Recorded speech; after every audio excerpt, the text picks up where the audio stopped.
حکیم الامت حضرت تھانوی رحمۃ اللہ علیہ نے آسانی کے لیے کتاب لکھی ہے جس کا نام ہے بہشتی زیور۔ بہشتی زیور ان کی نقل میں غیر مقلدین نے بھی لکھی ہے، ان کی نقل میں اہل بدعت نے بھی لکھی ہے، کتابیں ہر طبقے نے لکھی ہیں، لیکن بنیاد حکیم الامت حضرت تھانوی رحمۃ اللہ علیہ کی بہشتی زیور ہے۔ ایک بات یہاں سمجھیں، بہشتی زیور میں حضرت تھانوی نے مسائل لکھے ہیں لیکن مسائل کے دلائل نہیں لکھے۔ اب غیر مقلد عوام کو دھوکہ یہ دیتے ہیں کہ دیکھو یہ ہمارے مذہب کی کتاب ہے اور اس میں ہر مسئلے کے ساتھ دلیل ہے، اور یہ دیکھو حضرت تھانوی دیوبندیوں کی کتاب بہشتی زیور ہے اور پوری کتاب میں کسی مسئلے پر کوئی دلیل نہیں ہے۔ تو آپ کو کتاب کون سی چاہیے؟ جس کتاب میں مسائل کے ساتھ دلائل بھی ہوں یا جس کتاب میں مسائل و ساتھ دلائل نہ ہوں؟ تو لوگ کہیں گے جی وہ کتاب جس میں دلائل بھی ہو، تو کوئی جی قرآن حدیث کے دلائل والی کتاب لینی ہے تو ہماری ہے، اور اگر دوسری لینی ہے تو پھر دیوبند کی ہے۔ آپ دیکھیں پروپوگنڈا کتنا عجیب ہے، اگر دلائل والی کتاب لینی ہے تو ہماری اور بغیر دلائل کی لینی ہے، تقلید کرنی ہے تو دیوبندیوں کی۔ مجھے ایک آدمی نے یہ بات کی تو میں نے اسے کہا ہم پوری بات کرتے ہیں، یہ ادھوری بات کرتے ہیں۔ ان کو چاہیے تھا بات کرتے لیکن پوری کرتے، وہ یہ کہ حکیم الامت حضرت تھانوی رحمۃ اللہ علیہ نے 3 کتابیں تحریر کروائی ہیں۔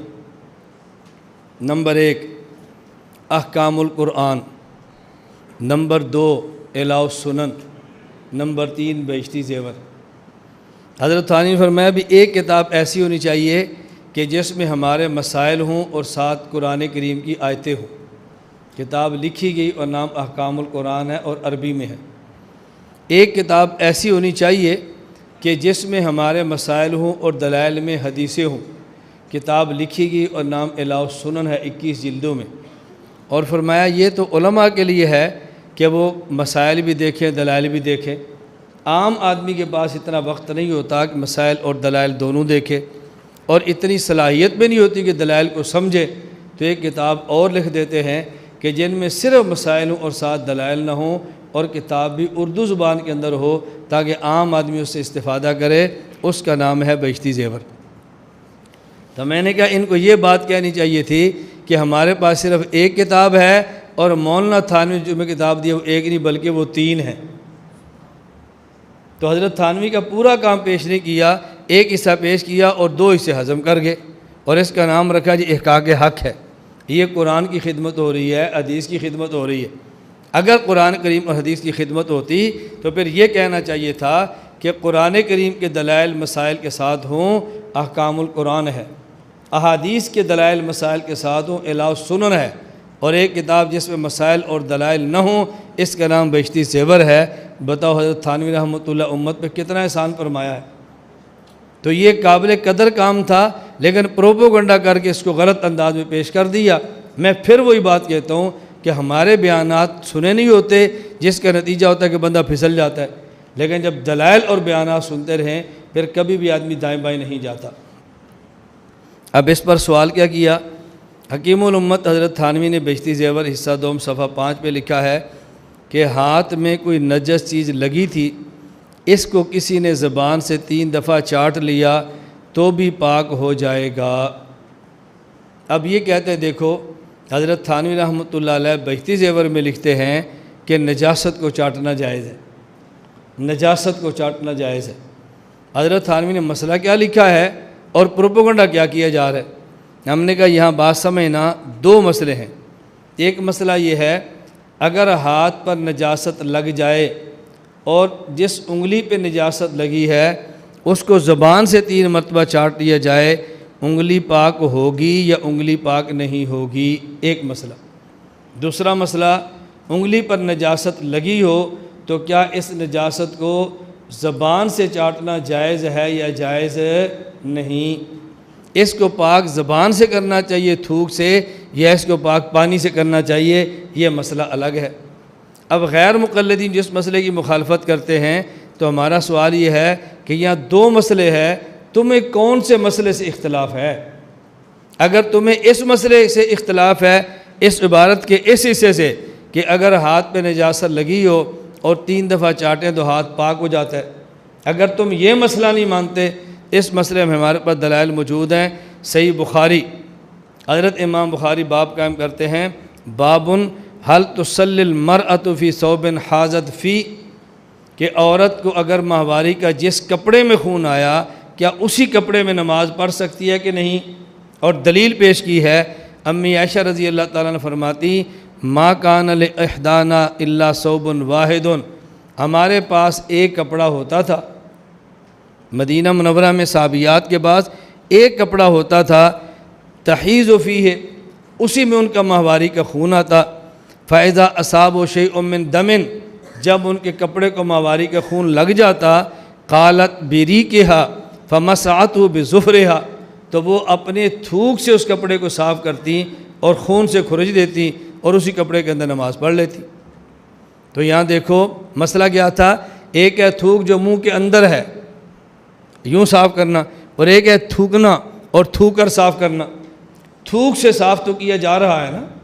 نمبر 2 حوالہ دیکھیں، مصنف ابن ابی شیبہ، یہ حضرت امام بخاری ابو بکر ابن ابی شیبہ کے، امام بخاری کے استاذ ابو بکر ابن ابی شیبہ کی کتاب ہے، باب فی الرجل یری فی ثوبہ الدم فیغسلہ، اگر کوئی بندہ اپنے کپڑے پر خون دیکھے اور اس خون کو دھو لے تو اس کا حکم کیا ہے؟ فرماتے ہیں سعید بن جبیر کہتے ہیں، ان کان بعض امہات المؤمنین لتقرص الدم من ثوبها بریقها، امہات المؤمنین رضی اللہ تعالی عنہن میں سے بعض وہ تھیں کہ جو خون کو اپنے منہ کے تھوک سے صاف کیا کرتی تھی اور کپڑے کو پاک فرما لیا کرتی تھی۔ نمبر 3 مصنف ابن ابی شیبہ کے اندر دوسرا والا، حضرت حسن بن علی رضی اللہ تعالیٰ عنہ رآ فی قمیصہ ہی، ان نے اپنی قمیص کے اندر خون دیکھا، رآ فی قمیصہ دمن فبزق فیہ ثم دلکہ، ان نے وہاں پر اپنے خون جو قمیص میں دیکھا پہلے تھوک دیا پھر اس کو رگڑ دیا۔ حسن بصری نے اپنی قمیص کے خون کو اپنے تھوک سے صاف کیا ہے۔ اسی طرح کے حوالے اور بھی موجود ہیں جو آپ کے پاس درج ہیں۔ ایک مسئلہ یہ ہے، اگر نجاست انگلی پہ لگی ہو اس کو پانی سے دھونا چاہیے، لیکن کوئی بندہ پانی سے دھونے کی بجائے 3 مرتبہ چاٹے، انگلی پاک ہوگی یا نہیں ہوگی؟ پاک ہونے پہ دلائل ہم نے دیے، آپ کہتے ہیں انگلی کے چاٹنے سے انگلی پاک نہیں ہوگی، تو نہ پھر دلیل اس پہ تم پیش کر دو کہ پاک نہیں ہوگی۔ دوسرا مسئلہ یہ تھا، اگر انگلی چاٹی ہے، کیا اس انگلی جس پر نجاست لگی ہے اس نجاست کو چاٹنا یہ جائز ہے یا جائز نہیں ہے؟ یہ مسئلہ الگ ہے۔ حضرت تھانی فرماتے ہیں ہاتھ میں کوئی چیز نجس چیز لگی تھی، اس کو کسی نے زبان سے 3 دفعہ چاٹ لیا تو بھی پاک ہو جائے گا، مگر چاٹنا منع ہے، مگر چاٹنا منع ہے۔ اور ہمارے پاس دلیل موجود ہے کہ نجاست کو چاٹنا منع ہے۔ قرآن کریم میں ہے، یا ایھا الذین آمنوا انما الخمر والمیسر والانصاب والازلام رجس من عمل الشیطان فاجتنبوہ، نجاست سے بچنا چاہیے، نجاست کے قریب نہیں جانا چاہیے۔ تو جب نجاست سے بچنا ضروری ہے تو نجاست کو انگلی سے چاٹنا کیسے جائز ہوگا؟ تو حضرت تھانوی یہ نہیں فرماتے کہ جائز ہے، وہ فرماتے ہیں ناجائز ہے، لیکن مسئلہ یہ ہے انگلی صاف ہو جائے گی یہ صاف نہیں ہو گئی، یہ مسئلہ بالکل الگ تلگ ہے۔ یہ مسئلہ پیش ضرورت کیوں آئی لکھنے کی؟ اس کی وجہ دیکھیں، ہمارے یہاں دیہاتوں میں کئی بار ایسا ہوتا ہے کہ عورت کے ہاتھ میں سوئی ہوتی ہے، سوئی میں دھاگا ہوتا ہے، کپڑے کو سی رہی ہوتی ہے اور سوئی انگلی پہ لگے نا خون نکلے، وہ اٹھ کے دوڑ پر دھونے کی بجائے فوراً اپنے خون کو چوستی ہے اور پھینک دیتی ہے۔ اب دیکھو اس نے چوسا، انگلی تو پاک ہو گئی، اب اس کے بعد اس کے منہ میں چونکہ خون تھا تو منہ ناپاک ہو گیا، وہ تھوک کے باہر پھینک دیتی ہے، پھر تھوک تیسری بار پھر پھینکتی ہے، دوسری بار تیسری بار پھر پھینکتی ہے۔ تو جو منہ کے اندر خون نجس تھا ایک بار پھینکا، پھر تھوک دوسری بار پھینکی، پھر تیسری بار پھینکی، تو منہ کے اندر تو نجاست کا نام و نشان ہی نہیں رہ گیا، اب منہ تو ناپاک نہیں ہوگا۔ یہ چونکہ ایسی صورتحال پیدا ہوتی ہے اس لیے حکیم الامت حضرت تھانوی نے مسئلہ لکھ دیا ہے تاکہ پیش آ جائے تو کیا کرنا چاہیے۔ اور میں سمجھانے کے لیے ایک مثال اور دیتا ہوں، دیکھو اب اگر کوئی بندہ آپ سے پوچھے کہ جی مسجد میں کوئی بچہ چلا گیا اور مسجد میں بچے نے پیشاب کر دیا اور پھر اس پیشاب کو دھو دیا گیا تو مسجد پاک ہو گئی، اب اس پر کوئی اعتراض کر دیکھو جی مولانا صاحب کہتے ہیں کہ بچوں کو مسجد میں لاؤ تاکہ وہ پیشاب کریں، بھئی ہم نے یہ کب کہا کہ بچے مسجد میں لاؤ تاکہ پیشاب کرے؟ ہم تو کہتے ہیں اگر کوئی بچہ آ گیا، اس نے پیشاب کر دیا اور مسجد کو دھو دیا، اب بتاؤ مسجد پاک ہوگی یا نہیں ہوگی؟ مسئلہ تو یہ ہے۔ ہم مسئلہ بتاتے ہیں کہ دیکھو، اگر کوئی شخص مسجد میں معتکف تھا اور اعتکاف کے لیے لیٹا، لیکن اس کے پاس بستر اس نے نہیں بچھایا، بغیر بستر کے سو گیا، اور اس بندے کو احتلام ہو گیا جس کی وجہ سے مسجد کی چٹائی گندی ہو گئی، اب اس چٹائی کو بعد میں دھو دو، چٹائی پاک ہو جائے گی۔ کوئی بندہ کہ مولانا صاحب کہتے ہیں مسجد میں جب اعتکاف بیٹھو نا تو بستر نہ لایا کرو، بغیر بستر کے سویا کرو۔ کیوں؟ اس لیے احتلام ہو جائے تو دھونے سے چٹائی پاک ہو جاتی ہے، بستر کی ضرورت نہیں ہے۔ بھئی ہم نے کب کہا بستر کی ضرورت نہیں ہے؟ ہم نے تو کہا اگر کسی نے یوں کر دیا تو پھر کیا ہوگا؟ کسی نے کر دیا تو پھر کیا ہوگا؟ یہ بات یاد رکھنا، یہ جو ہماری فقہ ہے، یہ فقہ قانون کی کتاب ہے۔ کیسی کتاب ہے؟ قانون کی کتاب ہے۔ قانون کی کتابوں میں شکیں لکھی جاتی ہیں، اگر یوں ہوا تو یہ سزا، یوں ہوا تو یہ سزا، یوں ہوا تو یہ جرمانہ۔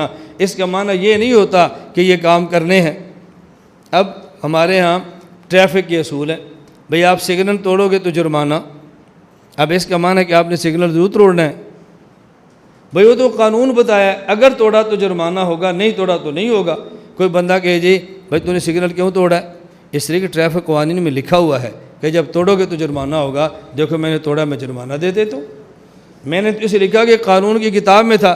بھئی قانون کی کتاب میں قانون بنائے جاتے ہیں اور مسئلے لکھ دیے جاتے ہیں، اگر ایسا ہو گیا تو یوں کرنا، اگر ایسا ہو گیا تو یوں کرنا۔ اس کا معنی ترغیب نہیں دی جاتی کہ تم نے یوں ضرور کرنا ہے۔ بس ان کو دھوکہ یہاں سے پیدا ہوا کہ چاہے تھانی فرماتے کہ نہیں تم نے ضرور چاٹنا ہے۔